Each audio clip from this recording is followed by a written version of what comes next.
Hello বন্ধুরা, আজকে আমি আপনাদের জন্য ম্যাথ থেকে 5টি প্রশ্ন নিয়ে চলে এসেছি। তাই ভিডিওটা স্কিপ না করে সম্পূর্ণ দেখবেন। যদি কোথাও স্কিপ করে দেখেন তাহলে অনেক কিছুই মিস করবেন। প্রথম প্রশ্ন দেখতে পাচ্ছেন। প্রথম প্রশ্ন হচ্ছে যদি S/B সমান 3:4 হয় এবং B/C সমান 8:9 হয় তবে S/C সমান কত? তাহলে S/B S/C এইভাবে লিখে নেব। তারপর 3:4 S/B এর মান হচ্ছে 3:4, B/C এর মান হচ্ছে 8:9,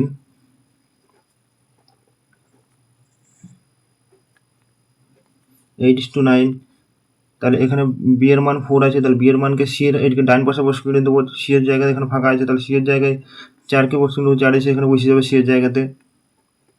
আবার দেখো এই পাশে এর জায়গায় ফাঁকা আছে, এর জায়গায় 8, তাহলে বি এর মান 8 আছে, তাহলে বি এর মানটা এর জায়গায় এসে বসে করে দেবো, তাহলে এখানে এসে বসে যাবে। তাহলে এবার এদেরকে কী করবে, এদের সরাসরি গুণ করে দাও। 3 8 24, 4 8 32, আর এদিকে 4 9 36। এবার দেখো কাটাকুটি যেছে কিনা, যদি কাটাকুটি যায় তাহলে কাটাকুটি করো। তাহলে কাটাকুটি যাচ্ছে, দেখো 4 দিয়ে কাটাকুটি যাচ্ছে, তাহলে 4 6 24, 4 8 32, 4 9 36। আচ্ছা, আর কাটাকুটি যাবে না। এবার কী চেয়েছে আমাদের, এখানে চেয়েছে H2C এর মান। তাহলে H2C এর মান, H2C এর মান কী আছে 6, আর C এর মান কী আছে 9। দেখো এরা 3 দিয়ে কাটাকুটি যাবে, তা 3 দিয়ে কেটে দাও। 3 দুগুণে 6, 3 তিরিক্ষা 9, তাহলে H2C এর মান কী পেয়ে গেলাম 2:3। এটি আমাদের অ্যান্সার, এটি হচ্ছে আমাদের অ্যান্সার। 2 নম্বর প্রশ্ন হচ্ছে চিনির দাম 25% বৃদ্ধি পাওয়ার পর একটি পরিবার চিনির ব্যবহার কত শতাংশ কমালে খরচ একই থাকবে? তাহলে কি বলেছে এখানে, এখানে বলেছে যে চিনির ব্যবহার কত শতাংশ কমাতে হবে, তা খরচ একই রাখার জন্য। তাহলে প্রথমে প্রাইস লেখো এক পাশে, আর নিচে লেখো কোয়ান্টিটি।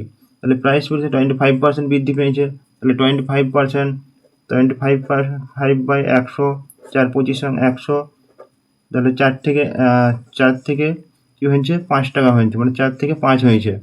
প্রাইস কী হয়েছে 4 থেকে 5 হয়েছে। আর কোয়ান্টিটি, তাহলে কোয়ান্টিটি কী হবে, কোয়ান্টিটি আমরা জানি প্রাইসের উল্টো হয়, কোয়ান্টিটি প্রাইসের উল্টো হয়, তাহলে 5:4 করে দাও, 5:4। এবার কি বলেছে চিনির ব্যবহার কত শতাংশ কমালে, চিনির ব্যবহার কত শতাংশ কমাতে হবে। তাহলে চিনির ব্যবহার অর্থাৎ কোয়ান্টিটি কত কমেছে, 1 কমেছে।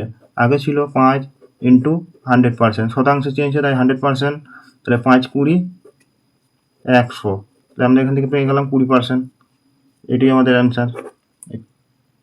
এ একটি কাজ 12 দিনে এবং বি সেই কাজ 24 দিনে করতে পারে, তারা একত্রে কাজটি কত দিনে শেষ করবে?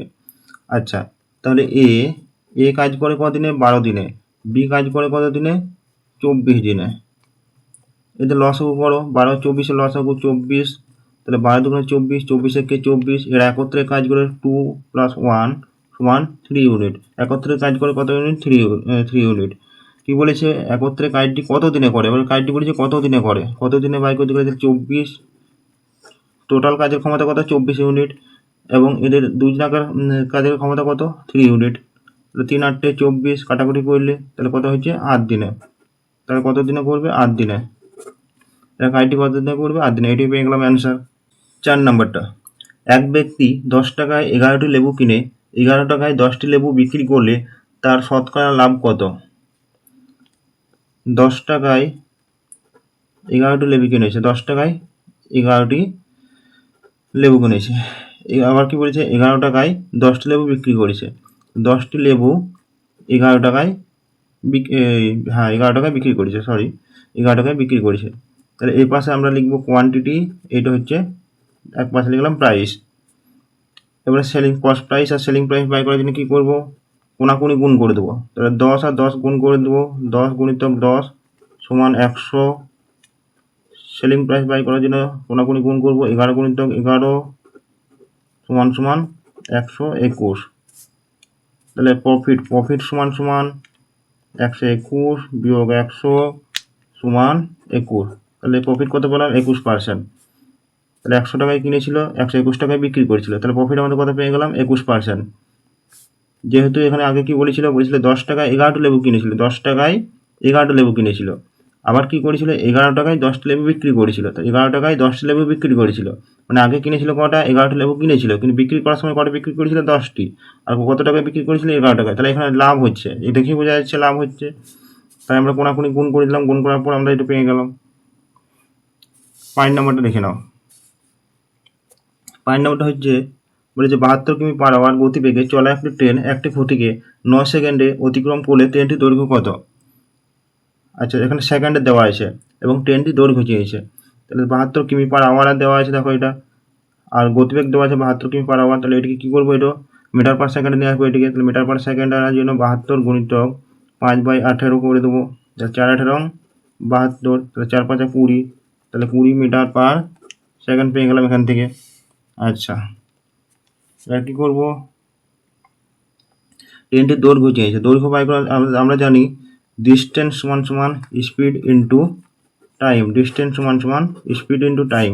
তাহলে স্পিড কত, 20 metre per second, 20 metre per second.